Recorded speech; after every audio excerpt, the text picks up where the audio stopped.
Батырлардың тұқымымыз. Эй, Мустак, на sana profesyonel. Korkma. Mama. Ата берген үшін өлтіресіз. Товарищ полковник, ни сантиметра им не отдадим. Наши бойцы до конца стоят. Үстіміздегі жылдың 14 сентябрында тажиктер оқ атып жай тұрғындарға чабуыл жасап баштады. Мындай окуялар буга чейиндагы байма-бай болуп келген. Бирок бул жолкусунда сокку күтүүсүз жана кубаттуу болду.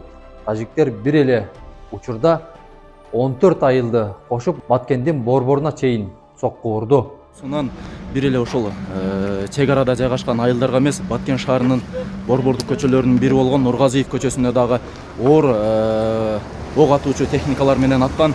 Анын жыйынтыгында ошондой жөнөкөй жай тургундун унаа сатуучу тетиктер дүкөнү, анын жашаган үй дагы жарылган.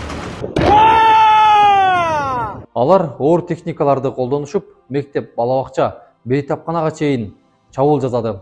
Ал эми басып алган аймактардагы үйлөрдү тоноп, жолдорду жаап, көпүрөлөрдү жардырды.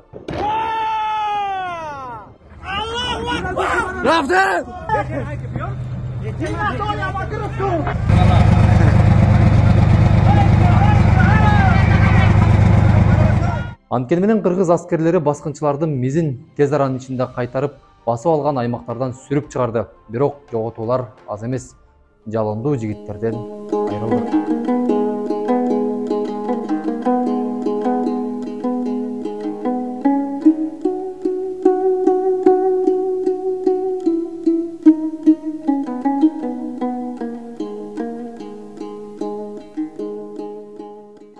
Каштуу кошуна Ош облусунун Чоң Алай районундагы чек ара бөлүктөрүнө дагы тиш салып көрдү.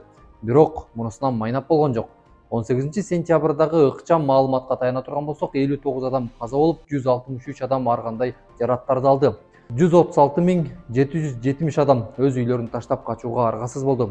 Баткенде жалпысынан 282 турак жай, 3 стратегиялык объект, 9 социалдык жана 300 чарбалык объект жана 9 автоунаа өрттөлдү.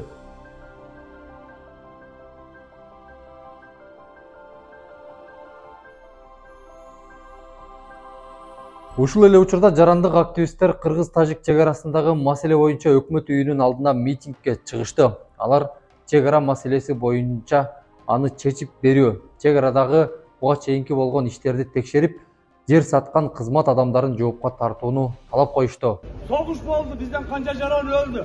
Неужели башка нерсеге мыйзамга кол коёсуңар, мен чек арага мыйзамга кол койбойсуңар? Кудайым биздин элибизге, Кудай. Кудай, өзүң боорун ачычы. Телефондор өчү. Качан ушундай болду эле? Айтсаңдар, өзүң салган булар. Өзгөчө кырдаалдар министрлиги кыргыз-тажик чек арасындагы куралдуу кагылыштагын жабыркагандарга 209 тонна гуманитардык жардам жеткирилгендигин билдирди. Ал эми ыктыярчылар түзгөн атайын эсепке 26.072.750 сом түштү.